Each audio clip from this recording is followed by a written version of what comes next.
Wow. After doing research, I feel cheated.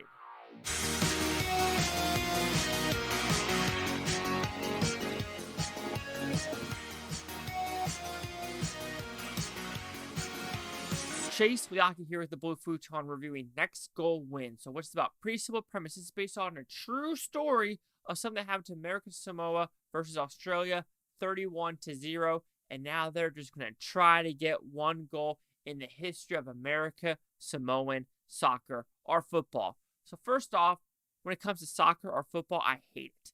I hate the sport with a freaking passion. When everyone's like, Messi or whoever Portugal's, big person is. I don't know nothing about soccer. I don't care about soccer. It's the most boring sport ever. Let's run back and forth, and maybe score one goal. Like, I can't do it. I just can't do it. So anyway, when going to this film, I knew Taika Waititi didn't know anything about soccer. He even said when deciding to direct it, he knew nothing about it. After directing it, little did he know about it afterwards. And you can kind of tell with how it's directed, how the story progresses, and comparing it to other sports movies. This movie as a whole is fine, but like I said in the intro, once you figure out the facts, you feel cheated, misguided, manipulated, and just feel dirty after watching this.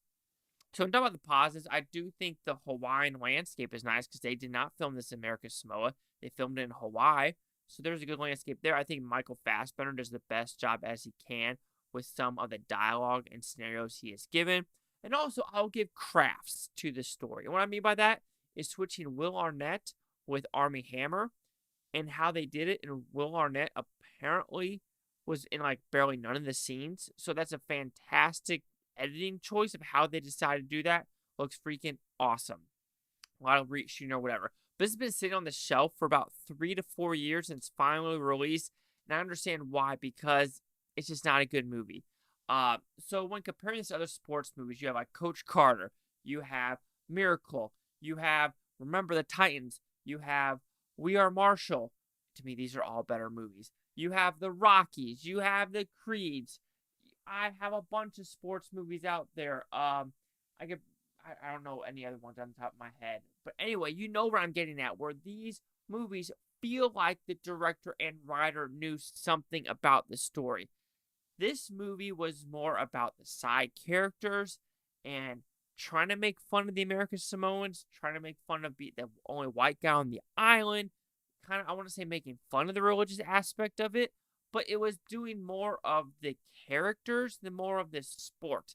So when I go to watch a soccer movie like Beckham or this, I expect to know a little bit about the sport or know what is going on. It is the worst montages.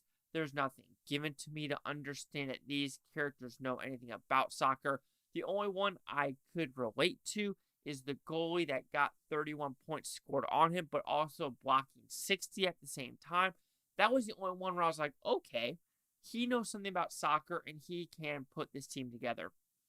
But if you watch my first out reaction thing, you'll know there's two things that really rubbed me the wrong way. This film is taking place in 2011. There are two big storylines in this. A transgender storyline as well as a past of why the coach is always angry. Let's talk about the coach being angry.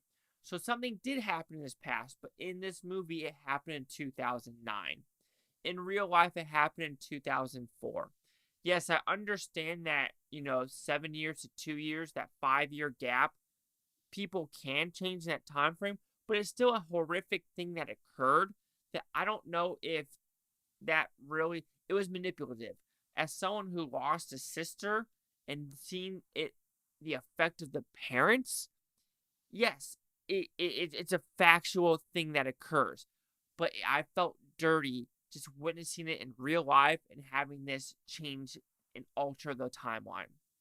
Also, with a transgender storyline. So like I said, this happens in 2001. And according to the movie, she's been transgendering years before on the hormone pills, or is it testosterone pills? No, it's hormone if it's going to a dude to a chick. Yeah, hormone pills, correct. But in real life, she didn't start transitioning until 2015. So the whole captain storyline, The whole transgender storyline, the whole connection storyline is gone. It's fucking gone because it's a bold-faced lie. So I didn't know that people were calling this movie like anti-transgender or transphobic. Okay, first off, that's a lie. That's a bold-faced lie. They're saying it's transphobic because there's something that occurs where the coach says something to her and, they make up. So apologies occur. If it's transphobic and not good because you're not happy that they apologized and made up, you're the fucking problem. The critics that say that, you're the problem. The problem is none of that happened in real life. None of it. 0% of it happened in real life. So it can't be transphobic if nothing really occurred. The player didn't occur because the player was still a dude at the time in 2011. And so the coach wouldn't call this player Johnny or its dead name, which I think dead name is, because I don't really believe in dead names, all right? Because if I want to pull out Juno, you know what it's going to say? It's going to say Ellen Page. If I pull up Inception, it's going to say Ellen Page. If I pull up Hard Candy, it's going to say Ellen Page. It ain't going to say Elliot Page. So I don't believe in the dead names because that means you're like getting rid of like Caitlyn Jenner's past of like when he won the Olympic medal. They didn't win as Caitlyn Jenner. They won it as Bruce.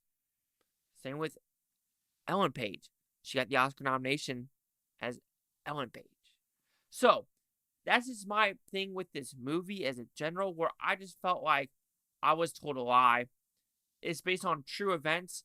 And what is the true events? Because apparently it really wasn't 2-1 either. It wasn't 2-1 either. Damn. I was played dirty.